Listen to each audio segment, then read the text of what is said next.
Hey everybody, what's going on? And welcome to Guns N' Roses Central. And today I want to talk about a new story that happened earlier this week.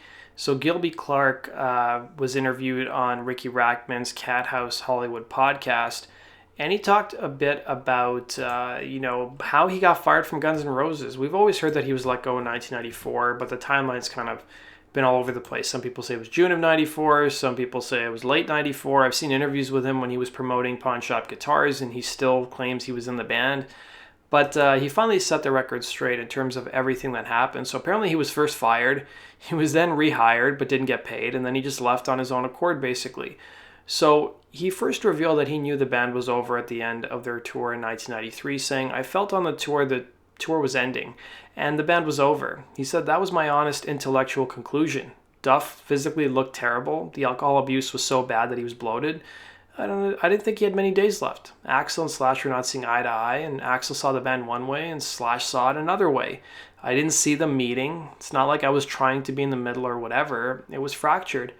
Now at that point he revealed he got an offer to do a solo record after being told by Guns N' Roses they didn't want to use any of the songs that he had written.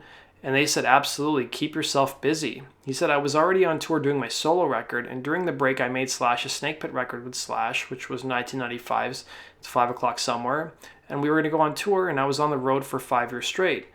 Now, by the time those projects were underway, Gilby revealed he finally realized he was no longer a member of Guns N' Roses, and Slash basically called him up one day and said, "Let's meet at Casa Vega."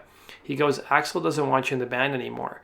I don't know what it is. I honestly don't. Just go with it. I'm not saying this is permanent. I'm just saying this is where it is. He wants to work on some new music, but he doesn't see as what we're doing as viable." And that's also the time when Slash decided to make the Snake Pit record. Axl didn't like Slash's stuff either, but he wasn't kicking Slash out of the band. So Gilby continued to say, "They didn't fire me, but my paycheck stopped." And then a week later, Slash had this revelation. He goes, "What the F are we doing?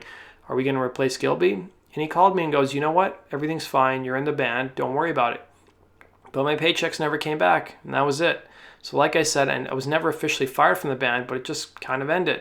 Also, remember, it's not like I was not in the band and the band was doing anything. They just didn't do anything for a very long time.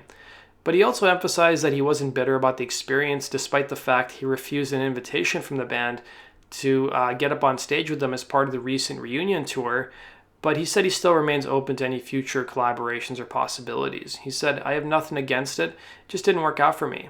Now, it's funny to note that Gilby would sue the band in like the mid-90s, around 96, because they were using his face to promote the band. And I think one of the reasons was because of the pinball machine that came out.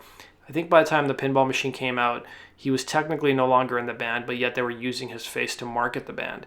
So they ended up settling out of court, and I think Gilby might have got a pinball machine out of the deal as well. So that does it for today's video, guys. Thanks for watching. Be sure to hit the like button and subscribe. And as always, go check out my other channel, Rock and Roll True Stories. I'm coming up on 100,000 subscribers on that channel, and it's just blown up in less than a year. So go check it out, guys. Have a good one.